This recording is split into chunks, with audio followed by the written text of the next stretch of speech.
नमस्कार दोस्तों, स्वागत है आप सभी का आपका अपना यूट्यूब चैनल देसी इलेक्ट्रिकल में। हम लोग दोस्तों यहाँ पे पहला क्लास ले रहे हैं ओम्स लॉ पे बेस्ड न्यूमेरिकल। तो आज हमारा ये पहला क्लास है न्यूमेरिकल के ऊपर। किसके न्यूमेरिकल है? तो ओम्स लॉ के ऊपर। दोस्तों ओम्स लॉ हमने पहले के क्लास में पढ़ लिया है, फिर भी मैं एक बार आपको रिवाइज करा देता हूँ। ओम्स लॉ में हमने पढ़ा है कि जो वोल्टेज होता है दोस्तों वो समानुपाती होता है किसके? तो करंट के समानुपाती होता है। कभी भी समानुपाती हटाने के लिए हमें एक कांस्टेंट चीज को लगाना पड़ता है, तभी ये बराबर होगा।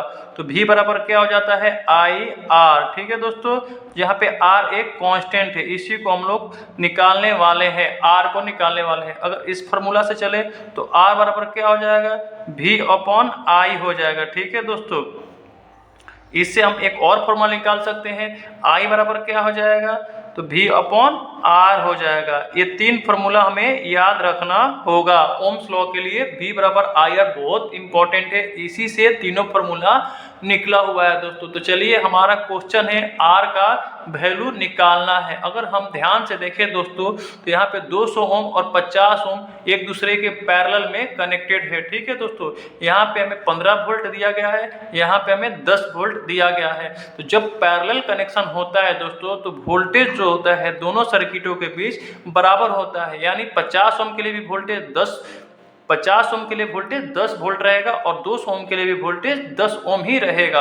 तो अगर हम लोग वोल्टेज बराबर है तो इसमें क्या होगा? करंट अलग अलग रहेगा। तो इसको हम करंट मान लेते हैं I1 और इसको करंट मान लेते हैं I2। ठीक है दोस्तों, और इस R से प्रवाहित होने वाले करंट को हम क्या मानेंगे?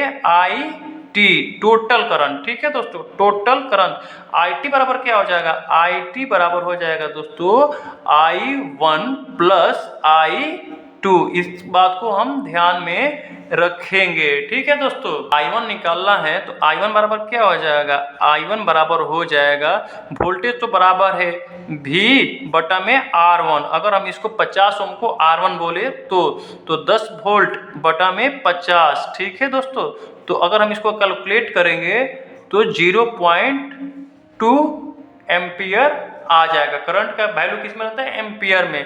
ऐसे हम अगर I2 निकाले दोस्तों तो V तो सेम रहेगा 10 वोल्ट बटा में 200 ओम। अगर हम इसको कैलकुलेट करेंगे दोस्तों तो 0.05 एम्पियर हो जाएगा। भाग देने की जरूरत नहीं है, इतना तो आप प्राप्त कर सकते हैं।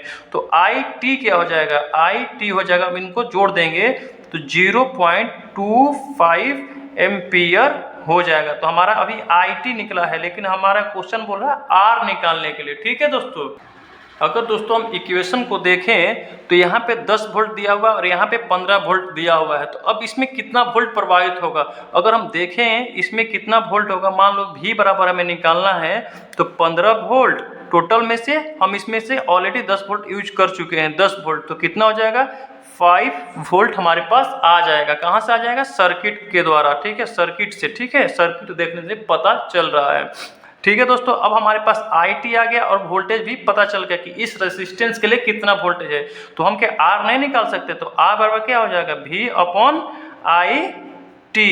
तो 5 वोल्ट बटा में 0.25। ठीक है दोस्तों, अगर हम इसको कैलकुलेट करेंगे तो 100 ऊपर चला जाएगा, 5 × 100 बटा में 25। ठीक है दोस्तों, तो 25 चौका 100 और 5 और 4 गुणे करेंगे तो 20 ओम इसका आंसर आ गया।